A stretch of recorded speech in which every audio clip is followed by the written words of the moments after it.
കാണാം. The free movement of people and ideas is integral to a globalized world, but India continues to send out conflicting signals on this count.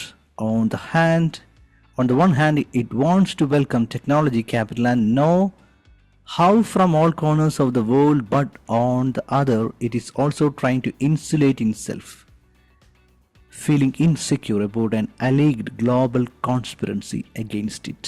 എന്തെങ്കിലും മനസ്സിലായോ? Yes or no? എന്തെങ്കിലും മനസ്സിലായോ? ഇല്ല.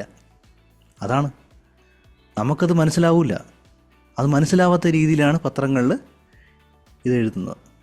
എന്തിനാണ് ഇങ്ങനെ ചെയ്യുന്നതെന്ന് പറഞ്ഞാൽ, പത്രത്തിൽ വരുന്നത് നമ്മുടെ സംസാര ഭാഷയോ സിമ്പിൾ ലാംഗ്വേജോ ഒന്നും അല്ല.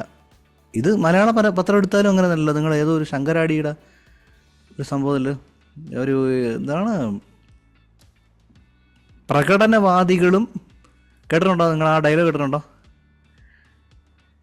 അപ്പോൾ അമ്മാതിരിയുള്ള ഒരു ലിറ്ററേച്ചർ സംഭവമാണ് പത്രത്തിൽ എഴുതുന്നത്. ഇതും നമ്മുടെ നിത്യജീവിതത്തിലുള്ള ഇംഗ്ലീഷുമായിട്ട് ഒരു ബന്ധവുമില്ല. It is a different language.